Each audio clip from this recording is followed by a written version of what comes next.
20 million ரூபாய் பண மோசடி. முன்னாள் அரசு வங்கி கடன் அதிகாரி அதிரடி கைது. வவுனியா விமானப்படை தளத்தை உரிமை கோரும் புலம்பெயர் தமிழர். பிமலுக்கு எதிராக வலுக்கும் இனவாத கருத்து. அமெரிக்க வரிச்சலுகை இலங்கைக்கு கிட்டிய பெரும் வாய்ப்பு. அமெரிக்க சீன சூதாட்டம். ரணில் விடுத்துள்ள கடும் எச்சரிக்கை.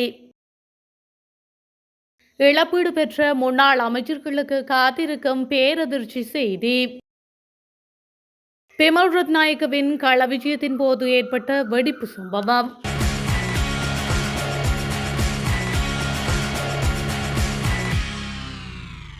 முன்னாள் அமைச்சர்களுக்கு வழங்கப்பட்டதாக கூறப்படும் சட்டவிரோத இழப்பீடுகளை மீட்டெடுக்க கோரி தாக்கல் செய்யப்பட்ட அடிப்படை உரிமைகள் மனுவை நவம்பர் 13ஆம் தேதி விசாரிக்க உயர்நீதிமன்றம் தீர்மானித்துள்ளது.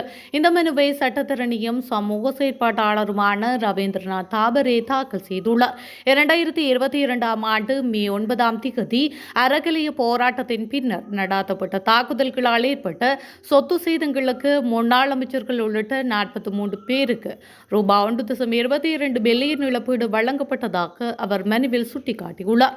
இந்த விவரங்களை நாடாளுமன்றத்தில் அமைச்சர் நலிந்து ஜெயதிச வெளியிட்டதாகவும் அவர் சுட்டிக்காட்டியுள்ளார்.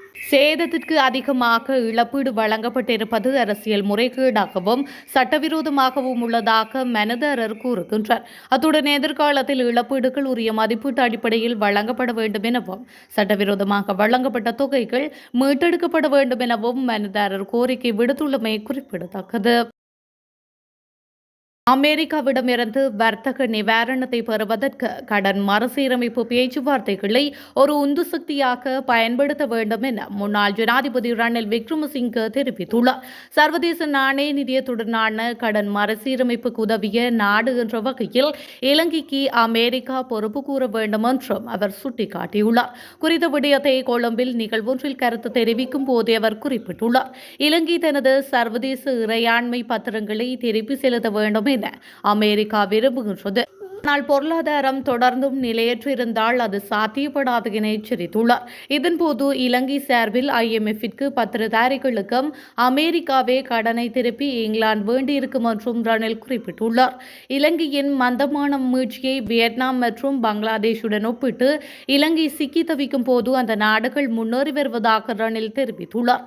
இதன்போது தற்போதைய அரசாங்கத்திற்கு ஆலோசனை வழங்குவீர்களா என்று ரணில் விக்ரமசிங்கவிடம் கேட்டபோது அதில் எந்த அர்த்தமும் இல்லை, அவர்கள் அதை ஏற்றுக்கொள்ள மாட்டார்கள் என்பது எனக்கு தெரியும் என்று அவர் பதிலளித்துள்ளார்.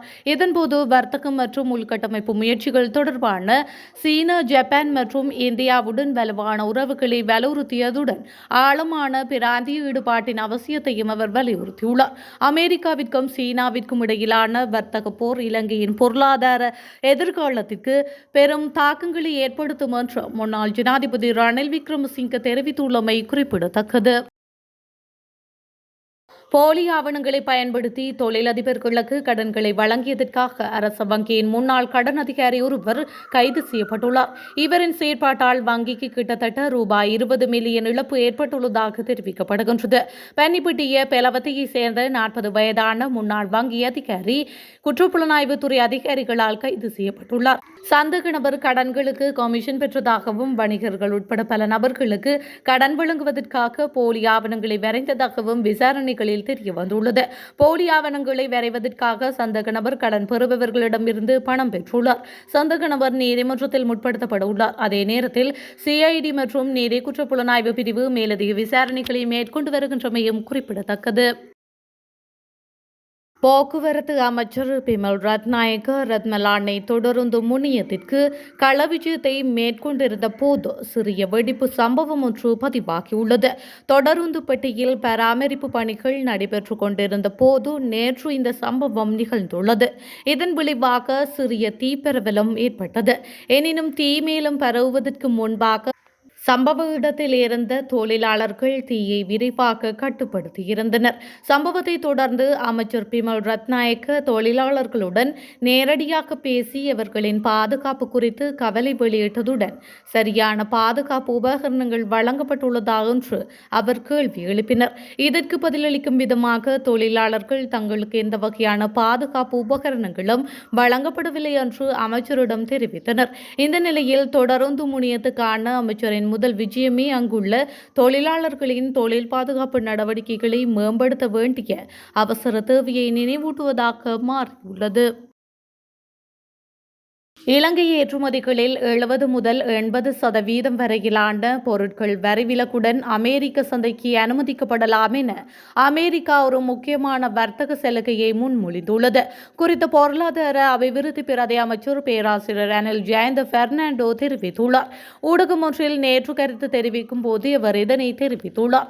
அமெரிக்காவுடன் குறிப்பிடத்தக்க வர்த்தக பற்றாக்குறையுள்ள நாடுகள் மீது பரஸ்பர வரிகளை விதிக்க அமெரிக்க ஜனாதிபதி டொனால்ட் ட்ரம்ப் சமீபத்தில் முடிவு செய்தார்.